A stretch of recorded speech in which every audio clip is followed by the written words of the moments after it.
Nibyo koko ubuzima bw'umuntu nk'igitabo gifunguye cyasomwa na buri muntu uwo ari we wese. Gusa hari amapaji icyo gitabo kigomba kuba gifite atagomba kubonwa na buri muntu. Ayo mapaje akaba yagirwa ibanga. Iryo banga rero rigirwa na nyiri icyo gitabo udashaka ko ayo mabanga ajya hanze bitewe n'inyungu ze ashaka kugira mu buzima bwe.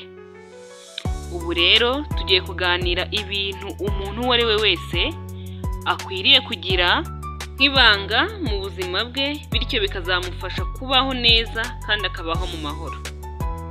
Tuguhaye ikaze rero wowe mushyashya ufunga iki kiganiro bwa mbere. This is Nadijo TV show, nkwibutsa kuduha inkunga yawe ikaba ari gukora subscribe kugira ngo ubutaha ibiganiro byacu bijye bikugereraho igihe, kandi nukunda iki kiganiro ndagira ngo nkusabe ko ugomba kugisharinga abandi nabo kikabageraho, kuko iki kiganiro ni ingirakamaro, cyafasha umuntu uwo ari we wese ushaka kubaho neza kandi akabaho mu mahoro. Dukomeje gushimira n'umuntu ukomeje kubana natwe utwereka urukundo kuri Nadijo, udahwema buri gihe kubana natwe. Nukuri Imana yo mu ijuru ikomeze kuduhera umugisha aho uri, kandi wumve ko tukwishimira cyane kandi ko tugukunda. This is Nadijo TV show. Hanyuma rero ibintu bya mbere tugiye kuvuga ku bintu umuntu wese akwiye kubaho yumva ko agomba kubigira ibanga mu buzima bwe kugira ngo akomeze abeho ameze neza, akomeze abeho mu mahoro, kandi akomeze kubaho agenda agira iterambere rya buri munsi mu buzima bwe. Ikintu cya mbere rero, ntukabwire abantu amakosa yawe yahashize cyangwa se aho watsinzwe mu buzima bwawe, kuko bamwe muri bo bashobora gukomeza kukubona muri iyo ndorerwamo, hanyuma bigatuma bagufata nka wa muntu utarahindutse, bityo bigatuma hari amahirwe amwe namwe bakwima cyangwa se amahirwe amwe namwe bakwimisha. Icyo kintu ni ikintu gikomeye cyane buri muntu wese yagakwiriye kubaza. Hari bamwe na bamwe bicara bakumva ko bagomba kuganiriza abantu cyangwa se bagomba gususurutsa abantu mu buryo bwo kubatera story z'igihe cyashize cyangwa se z'ibihe byamubayeho mu gihe cyashize, kandi ibyo bintu akenshi iyo byitwa ko ari amabanga umennye cyangwa se ari amabanga ubwiye abandi, akenshi usanga ari bya bintu bitari byiza abantu batari bakuziho. Icyo gihe uzatuma bamwe muri bo hari abagutera icyizere cyangwa se bagufate muri ubwo buryo, babone ko ari bwo ukimeze, ko ariko ukimeze, utigeze uhinduka, cyangwa se babone yuko utanabivamo cyangwa se utabishira.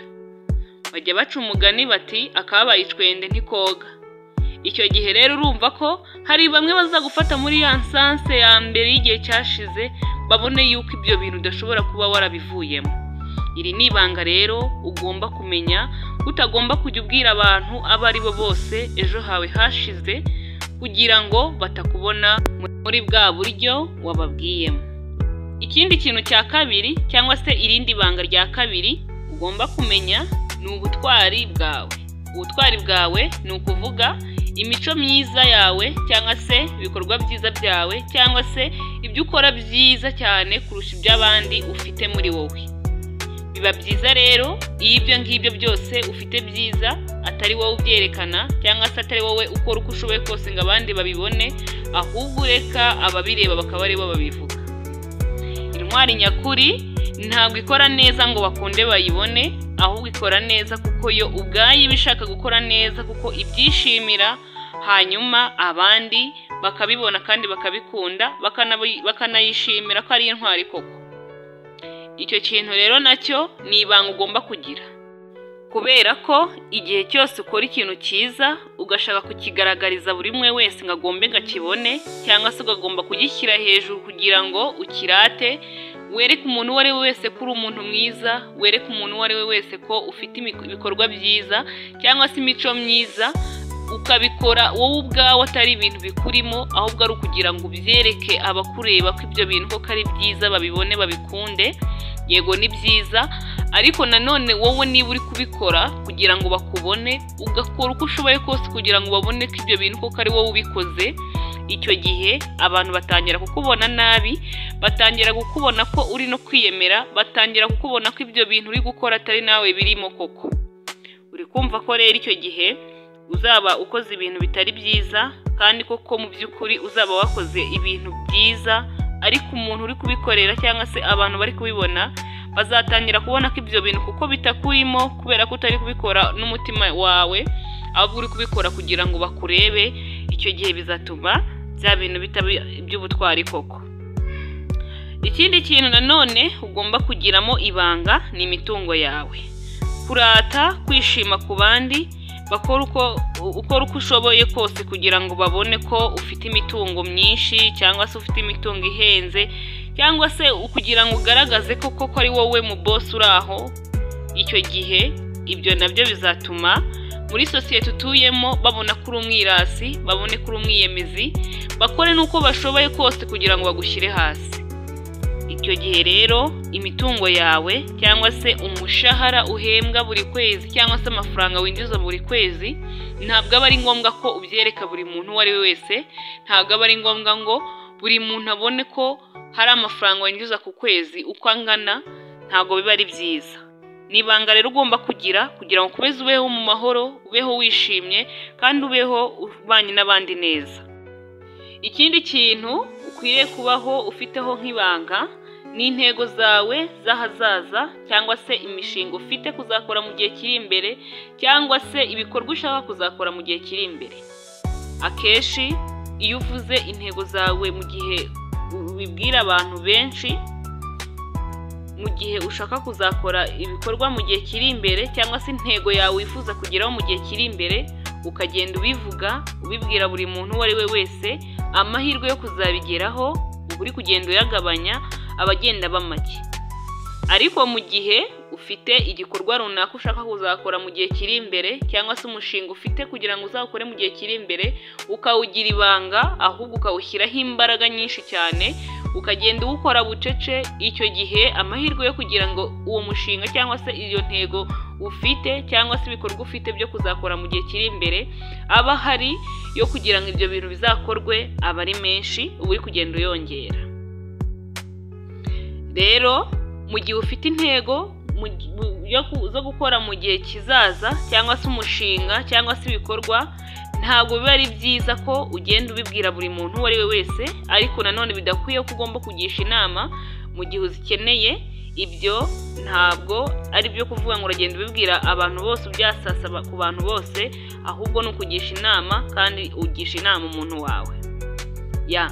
Rero mu gihe ufite umushinga ushaka kuzakora, biba byiza kuwukora bucece witonze, ukawushyiramo imbaraga zawe, hanyuma uwo mushinga ukawuvuga cyangwa se ukawutuma abantu bawubona wakozwe cyangwa se wagezweho.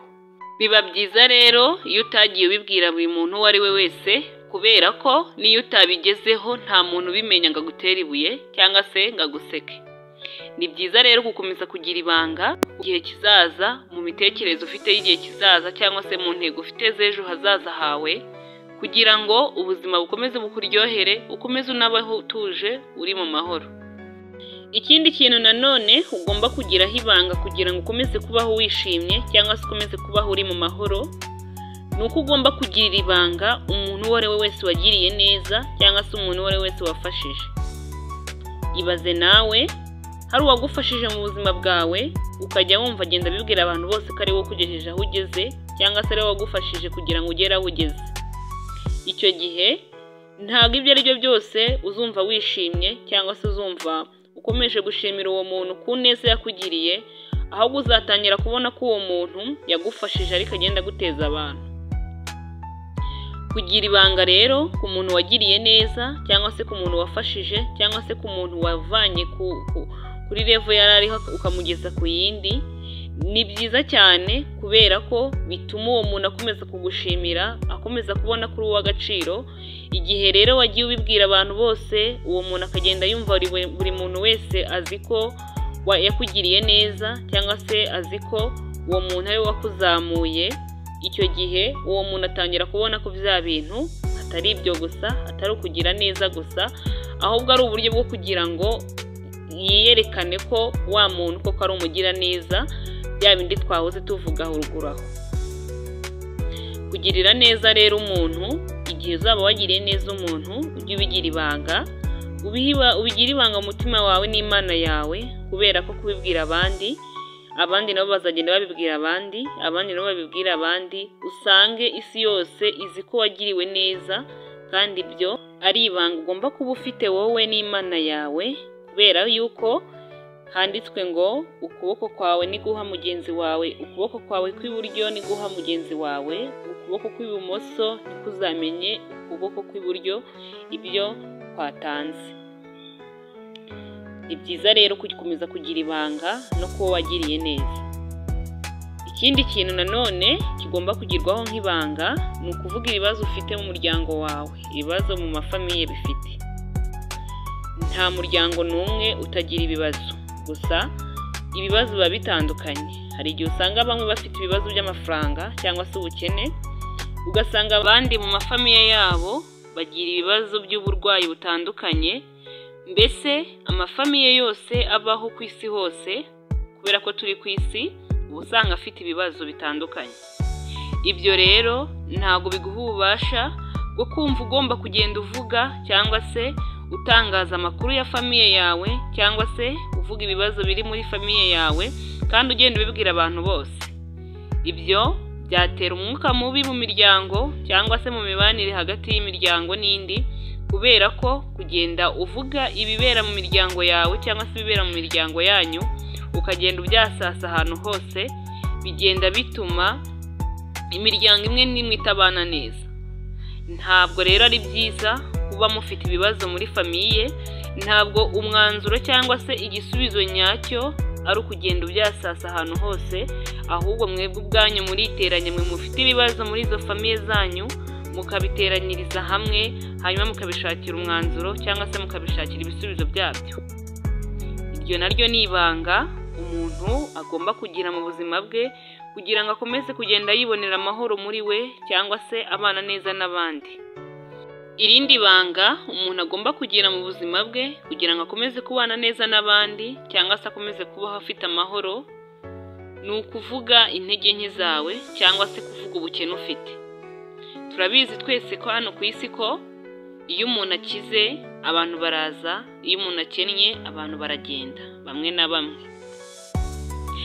Nanone kandi iyo umuntu afite intege nke, biba intandaro yo kuba na wa muntu wabaga umwegereye cyangwa se wa muntu wamubaga impande ze, cyangwa se wa muntu wabaga umwegereye cyangwa se wa muntu wabaga impande ze, nawe yiyumvamo ko agomba kureka uwo munyantege nke.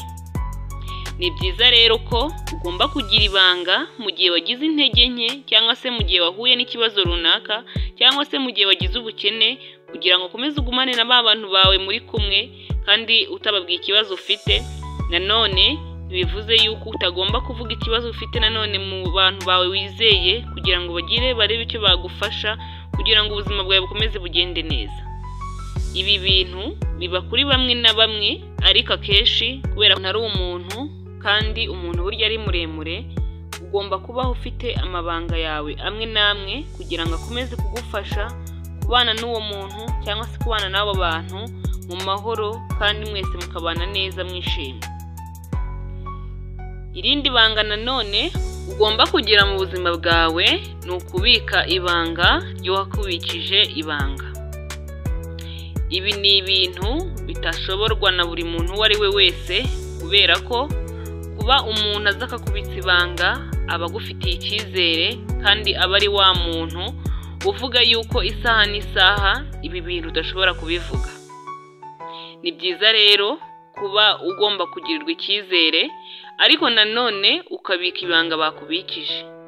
Iyo rero bakubikije ibanga ukagenda nawe ukaribitsa uwundi, undi nawe akagenda akaribitsa uwundi, rya banga ntago riba rikibaye ibanga. Rero niba bakubikije ibanga, jya ukomeza ubika ibanga kugeza aho wa muntu ubwo ari we ubyivugiye. Ibaze nawe bakubikije ibanga ukagenda uryasasa mu bandi, undi nawe akagenda aryasasa mu bandi, umbwire uburyo abandi bazagenda bagufata. Icyo gihe uzaba ubaye injajwa mu bantu, kandi ibyo bintu rwose ntabwo bishobora kukugwa neza n'umunsi n'umwe, kubera ko kubinjajwa mu bantu ugenda ujajwa hamwe n'ahandi ujajwa icyo gihe abantu bose bagutera icyizere ukagenda ubigicibwa mu bandi. Mbibutsa this is na Dijo TV show, ku bantu batarakora subscribe mwibuke kuyikora, hanyuma musharing iki kiganiro kugira ngo kigere no ku bandi bagende bamenya amabanga amwe namwe batagomba kuvuga kugira ngo bakomeze kubaho bishimye kandi babeho bari mu mahoro. Turabakunda cyane rero, tubifuriza igihe cyose amahoro, ibyishimo, umunezero, tubifuriza ibyiza byose bituruka ku Mana. Imana yo mu ijuru ikomeze kuba turindira, naho ubutaha na Dijo, turabakunda cyane.